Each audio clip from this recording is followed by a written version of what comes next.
Welcome to Nagatalks. పశ్చిమ బెంగాల్ మాల్దా నియోజకవర్గం beer నగరం గ్రామ ప్రజలైతే ఓటింగ్ని బహిష్కరించారు. సరాసరిన మంగళవారం రోజునైతే ఓటింగ్ వేయాల్సి ఉంది. అక్కడ ఎలక్షన్ జరగనున్నాయి. కానీ ఆ గ్రామ ప్రజలు అందరూ ఒకే నిర్ణయం తీసుకున్నారు. అదేంటంటే ఓటు వేయము. కారణం ఏంటంటే మమ్మల్ని పట్టించుకునే నాదులు లేదు. ఇప్పటివరకు ఎన్నోసార్లు ఎలక్షన్స్ జరిగినా కూడా ఎలక్షన్స్ ముందు కరెక్ట్గా ప్రజాప్రతినిధులు వస్తారు, తమకు ఓటు వేయాల్సిందిగా బతిమలాడుకుంటారు.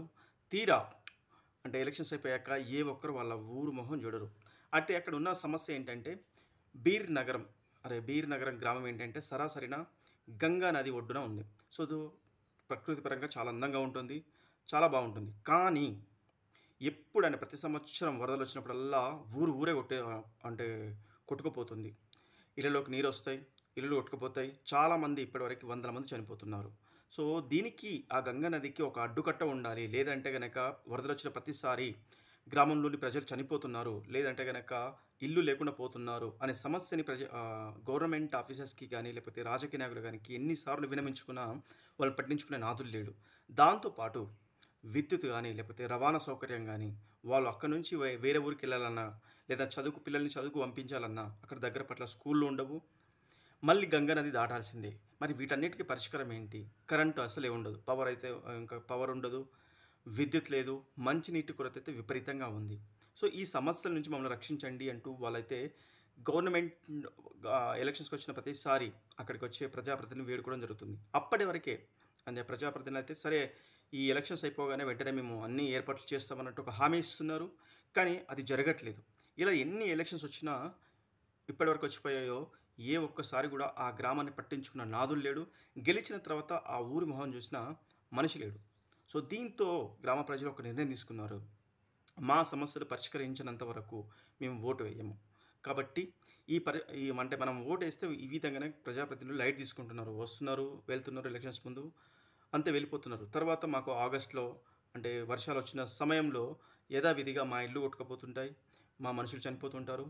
మేము ఉన్న ప్రజలు అంటే ఆ వర్షాల తర్వాత మిగిలిన ప్రజలు వేరే ప్రాంతానికి వెళ్ళి బతకడము, లేకపోతే వేరే ప్రాంతానికి వెళ్ళి అక్కడ పని చేసుకుంటూ బతకడము, ఉన్న ముసలోళ్ళు కానీ లేకపోతే చిన్నపిల్లలు కానీ ఆ ఊళ్ళో ఉండడం ఇది సమస్యగా మారింది. అంటే చేయడానికి పనులు లేవు, చేసుకుందామంటే పనులు ఉండవు, అదేవిధంగా ఇంకా వాటర్ ఉండవు, తిండి ఉండదు, ఏమి ఉండదు. ఏదో బతుకుతున్నారంటే బతుకుతున్నారు. సో ఇలాంటి నిర్ణయానికి అయితే ఒక మంచి ఆలోచన చేసుకుని అయితే వాళ్ళు ఓటింగ్కి దూరంగా ఉంటున్నారు. సామూహిక నిర్ణయం తీసుకున్నారు, ఓటు వేయము ఇక నుంచి అని. మరి చూద్దాం, ఇప్పటికైనా ప్రజాప్రతినిధులు వాళ్ళు తీసుకున్న నిర్ణయాన్ని వాళ్ళని కన్విన్స్ చేసి ఓటింగ్కి పిలిపిస్తారా, లేదంటే కనుక ఇదే అంటే ఓటింగ్ అంటే ఎలక్షన్స్ అయిపోయిన తర్వాత యథావిధిగా వాళ్ళ పనులు వాళ్ళు ఉంటారన్న విషయం మరి చూడాల్సి ఉంది. నిజంగా ఇది దేశంలో ఒక హాట్ టాపిక్గా మారింది. అట్లీస్ట్ వాళ్ళు తీసుకున్న నిర్ణయం వల్ల ఈ సమస్య అయితే దేశం మొత్తం తెలిసి వచ్చింది. నెక్స్ట్ ఎలక్షన్స్లో అంటే మళ్ళీ ఎలక్షన్స్ తర్వాత ఖచ్చితంగా ఈ సమస్య అయితే పార్లమెంట్లో కానీ అసెంబ్లీలో కానీ వినే అవకాశం అయితే ఉంటుంది.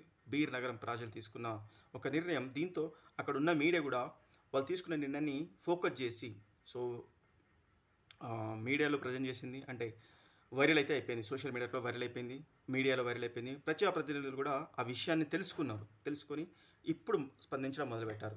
మరి ఇంకా 2 రోజులే టైం ఉంది. ఇంకా 2 రోజుల్లో మరి ఆ ఎలక్షన్స్కి వాళ్ళని ఏ విధంగా కన్విన్స్ చేస్తారో, అంటే వాళ్ళని ఒప్పించి వాళ్ళని ఓటింగ్ తీసుకొస్తారా, వాళ్ళు ఓట్లు వేస్తారా లేదనేది తెలియాల్సి ఉంది.